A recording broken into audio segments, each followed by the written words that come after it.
아까는 꼰대라는 개념, 꼰대 방식으로 내가 공부하고 있지는 않은지 한번 점검을 꼭 해보시도록 하고, 점검하는 방법은 간단해요. 낯선 방식, 이상한 거, 이런 거에 대해서 가려고 하는지, 기존 거에 대해서 안주하려고 하는 건 아닌지를 분별하시면 되고, 자, 여기서 왜 꼰대 정신이, 꼰대 마인드로 공부하게 되면 고등학교 갔을 때 박살이 나냐면, 생각의 문제가 아니라 문제 스타일, 시험 내신 대비 스타일이 다르고 하기 때문에 그래요. 자, 중학교 때 시험과 고등학교 때 시험에 대해서 볼게요. 중학교 때 시험은 변별력을 확인하는 게 별로 이게 아니라 공부를 하는, 너 했어? 안 했어? 얼마큼 했어?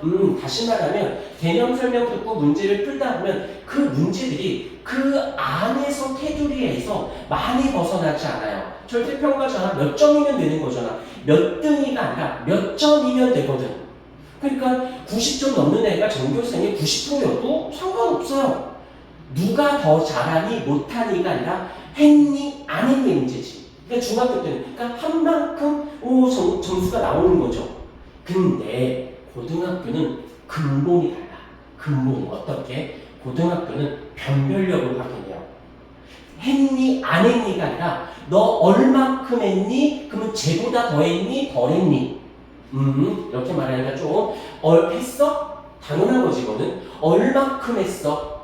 어떻게 했어? 그래서 얼만큼은 그 양적 부분, 어떻게라는 건 깊이적인 부분을 얘기하는데, 여기서 중요한 건 시험 자체가 등급이 차등이 존재한다는 거예요. 1등급, 2등급, 3등급 등급이 있다는 거예요. 다시 말하면 몇 점이냐가 아니라 몇 등이냐가 중요한 거예요.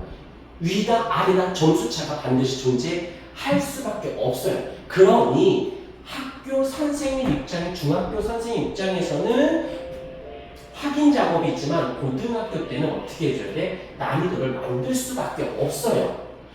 등급이 있기 때문에. 그래서 난이도가 있다 보니. 그런데 여기서 이제 거기 영역에서만 내면 동점자가 생긴다든지 등급의 차등이 안 생길 수밖에 없다라는 거예요. 그러니까 어떻게 되느냐? 학교에서 선생님들이 프린트를 따로 줍니다. 줘서 그 교육과정이긴 한데 조금 더 깊이 들어가 있는, 조금 더 심화된 것을 학교 선생님 프린트를 만들어줘요. 그리고 수업 시간에 나눠주고 수업을 해줍니다. 그리고 거기서 내요. 그 프린트 내용이 뭐냐? 바로 고2, 이제 고1 통합과학이라는 고2 과정이 되는 것이고, 고2 학생이라면 20특강의 고3 수험서 문제들이 내려온다는 거예요. 그러니까 내 수준의 공부가 아니라, 잘 생각하셔야 돼요. 내가 이 정도 잘하면 됐지가 아니라 등급, 등수 싸움이라는, 등수 싸움. 물론 9등급제에서 5등급제로 바뀌었어요. 그러면 나쁘지 않을 것 같은데요. 나중에 다시 영상 다시 찍어주겠지만 절대 만만치 않습니다. 여기서 중요한 거, 양만 측정할 거냐, 등수를 매길 거냐. 그러니 당연히 난이도 있는 문제가 나올 수밖에 없어요. 결국엔 이 난이도 조정을 해서 그것을 내가 잡아낼 수 있느냐 없느냐가 내 성적으로 내 등수가 나온다는 거. 여기서 이제 중학교 시험과 고등학교 시험을 이제 시각화해 볼게요. 시각화. 그래프야. 노력한 만큼 성적으로 나와요. 한 만큼 너 중학교 때 70점이야 60점이야 노력을 적게 한 거지. 그러니까 성적이 적게 나온 거예요. 한 만큼 나옵니다. 이게 내 실력이라고 생각한다는 거지. 꼰대가 된 거예요. 고등학교 때는 다릅니다. 노력을 한 만큼, 여기 보세요. 요 경계, 요 라인에서는, 여기 라인에서는 한 만큼 더 많이 했다고 해서 더 성적이 올라가잖아요. 바로 어디가 문제냐? 여기. 내가 해볼게요. 내가 했다, 안 했다, 했다, 안 했다 해서 성적이 오른다, 안 오른다가 아닌 거예요. 그런데 어느 순간 갑자기 펑 하고 올라가고, 색깔펜으로 여기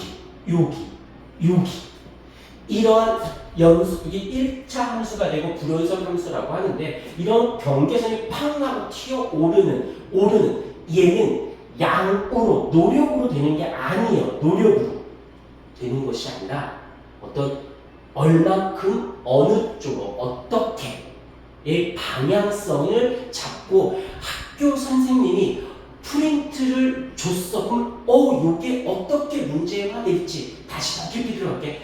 이 선생님이 이 프린트를 왜 냈는지, 어디서 냈는지, 어디서 발출을 했는지. 학교 선생님 미쳤다고 프린트를 왜 냈겠어? 시험 내려고.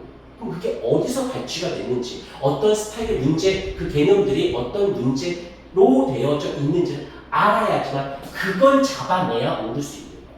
중학교와 고등학교에 엄청난 절로 지켜줄래? 야 부끄럽지 않니? 요 차이가 반드시 존재한다는 거. 이걸 잡아내는 학생과 그렇지 못하는 학생은 고등학교 갔을 때 반드시 요거 잠깐 5등급제가 되면은 1등급과 2등급, 3등급의 변별력이 되게 떨어지는 것 같아 보이죠? 요거 다음에 디테일하게 설명해야 되는데 그래서 나오는 게 뭐다? 지금까지는 객관식 이제부터는 서술형이나 주관식 형태로 출제 퍼센테이지가 무조건 올라갑니다. 오케이, 여기까지 할게요. 다른 부분은 조금 다시 영상을 찍어 드리겠습니다.